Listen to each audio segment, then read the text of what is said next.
Bonjour à tous et bienvenue sur la chaîne. On se retrouve aujourd'hui pour le tirage des énergies du mois d'août pour les vierges, ascendant vierge et lune en vierge. Ceci est un tirage général, donc s'il ne résonne pas avec votre situation, je vous conseille de consulter le tirage correspondant à votre signe ascendant et celui de votre signe lunaire pour avoir plus d'informations. Si vous ne connaissez pas votre signe ascendant ou votre signe lunaire, j'ai placé en barre d'informations des liens qui vont vous permettre de les calculer. Alors comme d'habitude, j'ai fait un tirage en 3 cartes au Rider Tarot Deck.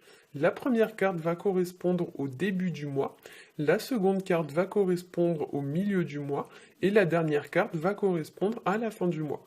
Donc on va commencer tout de suite avec la première carte, et il s'agit de la carte du fou, donc qu'on appelle aussi le mât dans le tarot de Marseille. Donc c'est une carte qui va nous parler de départ, de nouveau départ, de repartir à zéro, puisque la carte porte le numéro 0. Ça peut nous parler également de se lancer dans une nouvelle aventure. Avec cette carte, on pourrait parler aussi de recevoir de la visite. Souvent, effectivement, cette carte, elle est rattachée au déplacement, donc il y a peut-être des gens qui vont venir vous rendre visite, ou alors ça peut être vous qui allez rendre visite à des gens, ou alors on peut même parler avec cette carte de déplacement, de voyage, de mutation pour le cadre d'un tirage professionnel.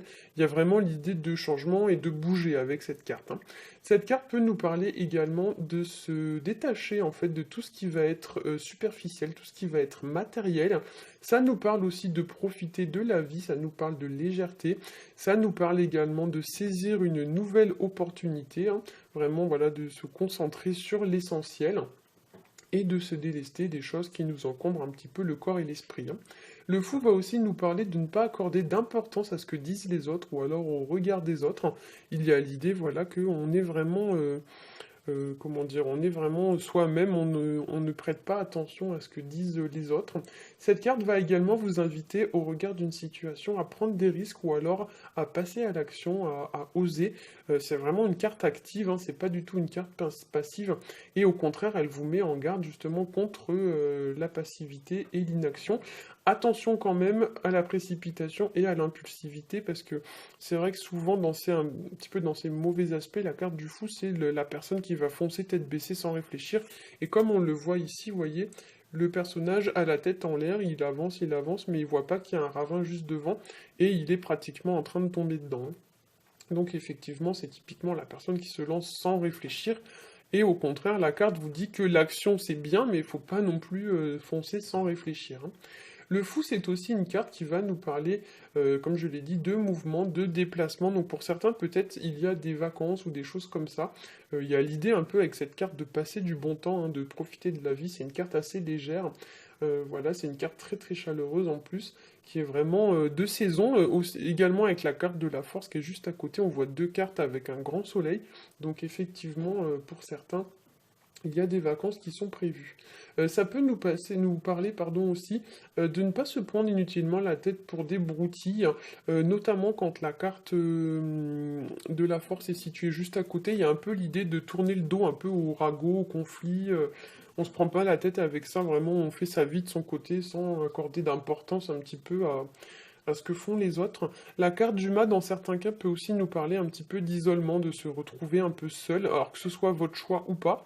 Mais voilà, c'est un peu l'idée qu'il y a une forme un peu de solitude qui fait du bien, on se retrouve un peu tout seul pour un petit peu se mettre en introspection, pour méditer, pour réfléchir, etc. Dans certains aspects, c'est vrai qu'on peut rapporter un peu cette carte à la carte de l'ermite, mais elle est quand même différente, mais c'est vrai il y a quand même un côté avec cette carte un petit peu de retraite, en fait, je me mets un peu au vert et je prends du temps pour moi. Dans certains cas, cette carte peut aussi nous parler d'une personne, alors soit c'est vous, soit c'est une autre personne, mais souvent c'est une personne qui est un peu immature, c'est une personne qui ne s'engage pas forcément sur du long terme, une personne qui n'a pas conscience des conséquences que ses actes entraînent, une personne qui vit un peu au jour le jour, sans se poser trop de questions. Donc dans le cadre d'un tirage sentimental, cette carte, elle va symboliser en général soit la relation d'un soir, soit une personne voilà qui est en couple mais qui se projette pas vraiment, hein. Souvent voilà, c'est pas une carte, c'est pas l'amour qui dure toujours, hein. Voilà, c'est vraiment quelque chose qui vit un peu au jour le jour, on fait un peu sa vie chacun de son côté, voilà quoi. Souvent c'est vrai que ouais, cette carte-là, on l'attribue souvent aux amants. La carte du mât dans le tirage sentimental, c'est l'amant. Voilà, alors donc on va passer à la seconde carte qui est la carte de la force. Et la carte de la force, c'est une carte qui va nous parler de force, alors soit physique, soit mentale, soit les deux. On va dire qu'avec cette carte, peut-être vos nerfs vont être mis à rude épreuve, hein. Pour certains, il y a l'idée de se montrer courageux, d'affronter une situation, on relève ses manches et on passe à l'action.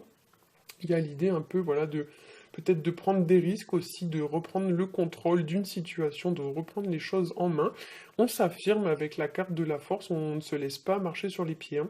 Avec la carte de la force, on va aussi vous inviter à une forme de maîtrise, donc il y a l'idée de se maîtriser, de dompter un petit peu votre impulsivité, maîtriser vos émotions, ne pas laisser vos émotions vous submerger.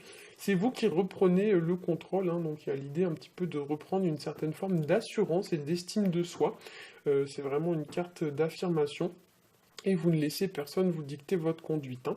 Avec cette carte, on peut aussi, pour certains d'entre vous, vous parler d'autorité. Donc pour certains, ça peut être une autorité face à laquelle vous allez être confronté ou alors vous allez avoir du mal à vous imposer. Donc il y a un petit peu l'idée d'une lutte, hein, dans cette carte, bien qu'on ne le voit pas trop dans cette version, mais dans la version initiale du tarot de Marseille, il y a quand même l'idée un petit peu de lutter ou d'un conflit. Il y a une forme d'opposition quand même dans cette carte normalement, hein. Enfin, notamment dans les aspects un peu négatifs, voire même dans les aspects les plus négatifs, ça peut nous parler un petit peu d'une forme de tyrannisme, donc il y a une forme de pression, il y a quelqu'un qui vous impose des choses, qui vous pèse. Donc il y a l'idée un petit peu de s'affirmer, de ne pas se laisser dominer, puisque là on voit quand même que la femme est en train de maîtriser un lion à main nue, donc c'est que vraiment c'est quelqu'un qui doit en imposer, hein. Normalement c'est le lion qui devrait gagner, mais là vous voyez le lion se laisse complètement caresser. Alors attention quand même à ne pas être dans la soumission extrême, parce que la carte nous parle aussi de ça. Souvent voilà, il y a l'idée un peu de trouver le juste équilibre entre l'affirmation et la soumission, donc essayer de trouver le bon équilibre, le juste milieu entre les deux. Voilà, il y a l'idée aussi peut-être d'un rapport de force entre deux personnes avec cette carte, qui parfois voilà, va vous inviter un petit peu à prendre un peu de recul pour vraiment étudier au mieux la situation, et c'est peut-être ce que nous dit la carte du fou, de fuir un peu les conflits, de prendre du recul vis-à-vis des personnes voilà, qui peut-être ont voilà, une forme de pression vis-à-vis de vous, hein. Cette carte peut aussi vous inviter, donc pour certains, à avoir entre guillemets une main de fer dans un gant de velours. Donc la force, normalement, c'est la force tranquille, hein. C'est quand même une carte un peu de modération, de contrôle, de maîtrise. Donc la carte vous conseille voilà, de ne pas vous enflammer, si l'on peut dire ça ainsi. Elle vous conseille d'user de diplomatie et, entre guillemets, de réussir à caresser un peu les gens dans le sens du poil, sans pour autant vous laisser marcher quand même sur les pieds, hein. Donc il y a l'idée un petit peu de contenter un peu tout le monde. Mais par contre, voilà, si la situation vraiment l'exige, n'hésitez pas à vous affirmer et à montrer, voilà, qui est le chef, hein.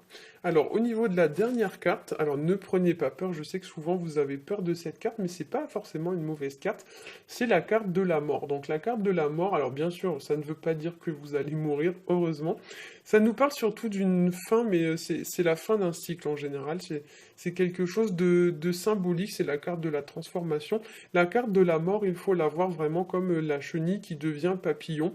Souvent, avec cette carte, on est sur des fins de cycle qui sont irréversibles, dans le sens où une situation se transforme de manière irréversible et après, on peut difficilement revenir en arrière, voire même on ne peut pas revenir en arrière.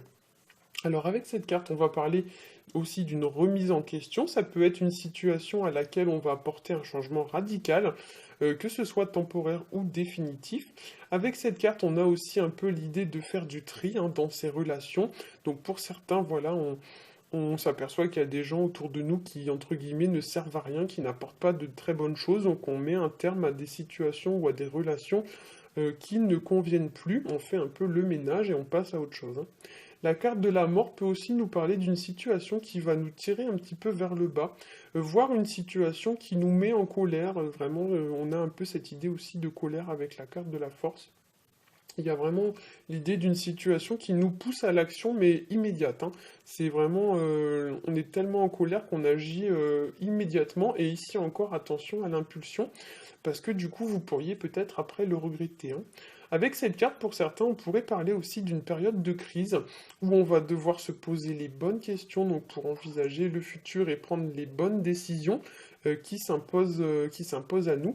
Dans le cas d'une relation ou d'une situation professionnelle, cette carte pourrait représenter l'idée de mettre un terme à un contrat ou bien l'idée de mettre fin à un contrat ou fin à une relation, fin à un bail ou quelque chose comme ça. Il y a vraiment l'idée d'une fin de quelque chose qui est tranché avec cette carte.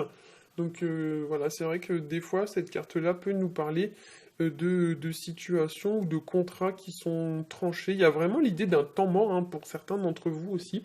Donc peut-être que certains vont prendre une pause ou quelque chose comme ça. Vous voyez, l'idée de faire un temps mort, un temps d'arrêt pour peut-être mieux étudier une situation.